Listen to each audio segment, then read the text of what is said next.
मैं एक अमीर बाप का बिगड़ा हुआ इकलौता बेटा था। इतने तो शायद मैंने अपने पैर के जूते नहीं खरीदे होंगे जितने मैंने लड़कियों को खरीद कर किसी फालतू सामान की तरह फेंक चुका था। मेरे पास धन दौलत की कोई कमी नहीं थी। मैंने शादी भी अभी तक इसलिए नहीं की थी क्योंकि मुझे किसी एक औरत के साथ जिंदगी नहीं बितानी थी। आज तक कोई ऐसी लड़की नहीं मिली थी कि कुछ दिन बिताने के बाद मुझे अच्छी लगती। एक दिन मैं किसी काम से अपने पापा के ऑफिस गया। मुझे कुछ डॉक्यूमेंट साइन करवाने थे। जब मैं पापा के ऑफिस से बाहर निकल रहा था तो अचानक मेरी नजर मोना नाम की लड़की पर पड़ी। तो उसके हुस्न को देखकर मेरा दिमाग घूम कर रह गया। वो बड़ी खूबसूरत थी। मोना के हुस्न ने मुझे मजबूर कर दिया कि मैं दोबारा पापा के ऑफिस में गया और मैंने उनसे मोना के बारे में बात की तो कहने लगे वो 2 महीने पहले ही उनके ऑफिस में काम करने आई है। वो बहुत मेहनती लड़की है। मैंने कहा मुझे भी मेरी कंपनी के लिए एक ऐसी ही लड़की की जरूरत है। अगर मोना मेरे ऑफिस में काम कर लेती तो मेरी मुश्किल आसान हो जाएगी। मेरे पापा को भला इससे क्या एतराज हो सकता था। मोना को मेरे ऑफिस में शिफ्ट कर दिया गया। मैंने सबसे पहले यही काम किया कि उसकी तनख्वाह बढ़ा दी। वो खुश हो गई, लेकिन अब तक मेरी खुशी के बारे में उसने नहीं सोचा था। उसे काम करते थोड़े ही हफ्ते बीते थे कि मैंने अगले ही दिन मोना से कहा उसे मेरे साथ एक बिजनेस के काम से बाहर चलना है। मेरी बात सुनकर वो मेरे साथ जाने को तैयार हो गई। मैं उसे एक होटल में ले आया। मेरे कुछ क्लाइंट वहां मौजूद थे। मीटिंग और लंच के बाद वो चले गए। मैं मोना को बहाने से उस होटल के कमरे में ले आया, लेकिन जब मैंने उसे अपने इरादे के बारे में बताया तो उसकी आंखें गुस्से से लाल हो गई। मैंने 25 लाख का चेक और एक छोटी सी ड्रेस उसके सामने रख दिया। उसने वो चेक और कपड़ा दोनों ही मेरे मुंह पर मारा और कहने लगी वो एक शरीफ और इज्जतदार घर की लड़की है। उसने मेरे ऑफिस में नौकरी भी छोड़ दी। ये बात मेरे अंदर एक आग की तरह लगी हुई थी। इसलिए मैंने सबसे पहले अपनी कंपनी से उसे निकाल दिया और अपने पापा से भी मोना की बुराई की और कहा वो भी उसे नौकरी पर ना रखे। मेरे पापा ने मेरी बात मान ली और मोना को दोबारा नौकरी पर नहीं रखा। उसके बाद मैंने उसकी माँ का एक्सीडेंट करवा दिया।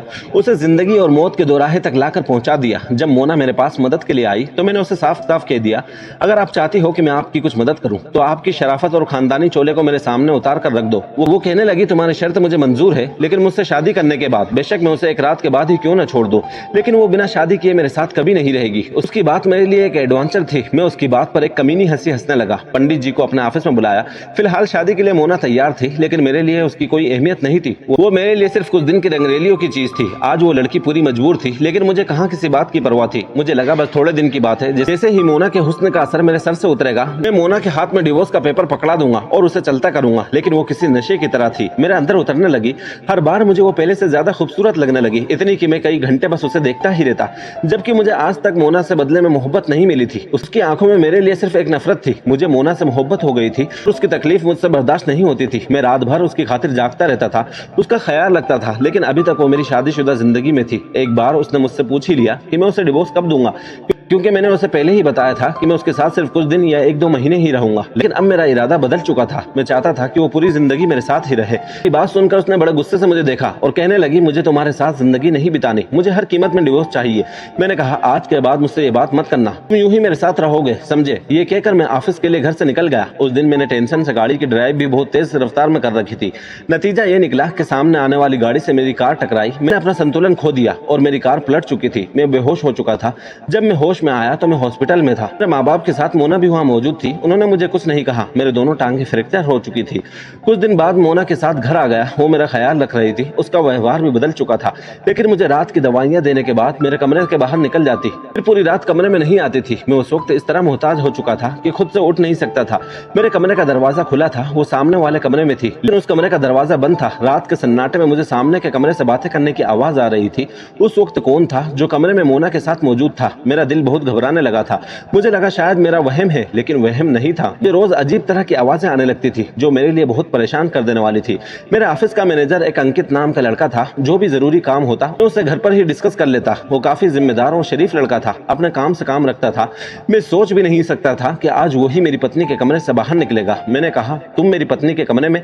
तो कहने लगा हाँ मैं ही हूँ। जो मेरी आंखों में आंखें डाले मुझे देख रहा था। मोना भी उसके साथ खड़ी थी। उसने फाइल मेरे सामने रखी और कहने लगी तुम्हारी सारी जायदाद मैंने अपने नाम कर ली है और अगर मैंने उसे डिवोर्स नहीं दी तो मुझे जान से मार डालेगा। मैं उसकी बात सुनकर बिल्कुल सुन हो गया।